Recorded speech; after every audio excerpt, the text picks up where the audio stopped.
we went through multiple avenues where at one point we worked with the district.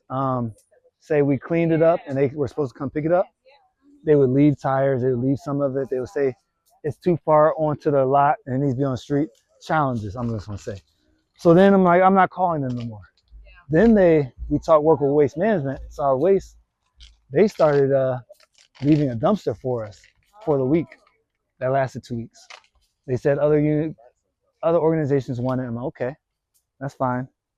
So then I've been relying heavily on two like junk removal companies that have been with. One's been with me for over a year, other one's like a couple months, and so now they rotate. Like one does a week, the other one does a week. So every bi-weekly they come out, and it sucks because like obviously I asked volunteers to come out. It sucks because they do pay. They pay for the dump, and I'm like, let me just give you guys $100. Like we raise money, but that's their way of giving back.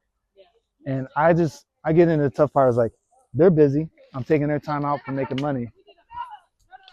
What if they don't want to come? So it's tough, but I eat that. I still ask. We got to be okay with asking for things.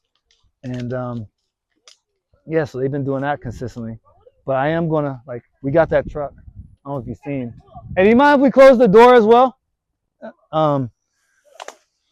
We got that truck, and I'm going to eventually get a trailer in the back of it, so now I can take the trash to dump sites.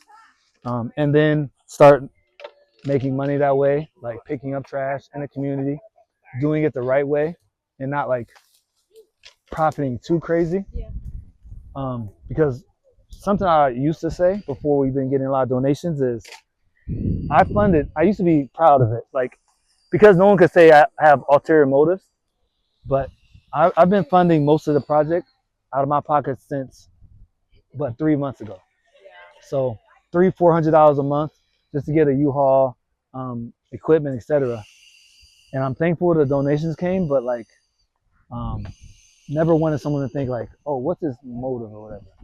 But like, yeah, now, yeah. So how do you get donations? Asking, like, Right. At first I didn't want to create a link. I'm like, I'm not gonna ask for this. Like, if people want to do it, they can. But I still almost don't ask. I do it lightly, but literally my friend was like, Andrew, go create a link. People want to support, and knowing that people do, like, I just created a Zephy link. It's free, no fees. It's Venmo, Cash App, and then I'm like, you know, the donations that have kind of helped us get to this point. Like, we don't need to spend any money more, but the real goal is social media, like this stuff. That's why I go live every single day. Like, even though they do give us donations, my goal is to get the page to like 600,000 followers, and now the social media is paying, and now we can use that money for everything. So it's still not coming out of everyone's pocket, you know. And then we have real big plans. Like I keep that within our group. Real big plans of what we're going to do in the community. One easy one I'm gonna say is if we buy this lot, create a community center. Yeah. You know, creating stuff so people can actually get together. We're dropping some shirts, so hopefully y'all can come grab one next month, or end of this month.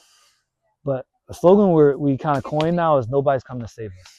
So it's like we've asked. It's been an issue for before I even started, and I've been doing this for a year and a half, and they weren't helping. So now they come and get in front of the cameras. Now they say, hey, let's have meetings. And it's like, why are we still having meetings when literally I got a truck donated after knowing it got for a month? Like the junk removal companies have been coming out $150 to $200 out of their pocket. Like people, small businesses, even big businesses are going to do the action, and we're not waiting on them to do anymore. Which also, I hate to say it makes them look bad, but like we're going to do the work without y'all. Yeah. It makes you think, why do you need them? Yeah. Which I'm not a revolutionary or nothing like that. No, it sounds like it. I literally want this community to start owning what they got to do. And I eventually get off of this camera, and I'm in the background, and Clean the Block is doing what it has to. And I can go on my vacation, you know. We'll see how everything plays out. Was never anticipating it to become this. And now I'm like, hey, I'm just my role in it. Like my role is to make sure it stays afloat, keeps going. And I put everyone else in place to build it to whatever it is. like the T-shirts. I have someone helping with that. Community outreach. Yeah, I love the t-shirts and the logo. Yeah, like, and these are for our teams, but we're gonna have other people like nobody come and save us on the back and a smaller logo. So and we're gonna have different phrases every quarter. Yeah, like it's a not-for-profit, but they all operate like a business. So that's where my mindset is. Number one, find a way that my volunteers can like feel rewarded, because life is like how it works. I'm gonna get rewarded down the line regardless. I want to make sure everyone feels rewarded along the way, and the people who do stay, like they essentially get equity, like through whatever we're building. We can't solve everything in one day. Bite-sized chunks throughout the week. So our goal is to finish this by Friday. I don't necessarily work with anybody as far as, hey, you should come do this. My goal is to be the example. Like we show up, we do it, and we hope that they wanna just get involved. We are actually building out our community outreach team where say Ruben, a few other people on our team, they're going to leasing offices and churches and saying, hey, we have this available. Because people just don't know, to get more people to come out. Oh yeah, this is a not-for-profit. So I would say we have a good amount who show up on our monthly clean, about 13. Building operations, I would say strong 3 to 5. But that part has really just been growing since it went viral. Like most of it was like 2 people showing up and 2 people making sure it maintained. It was a goal to build a team, but I mean that takes time, and yeah, it might take it. Yeah, that's the hardest part. Like finding people's level of commitment that they're willing to like say yes, I am committed to this fully. Whether that's coming once a month, whether that's giving 5 hours a week.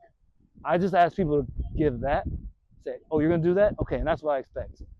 Because everyone's doing it for free essentially. Like we're gonna be rewarding people long term, but right now you just have to want to do the mission.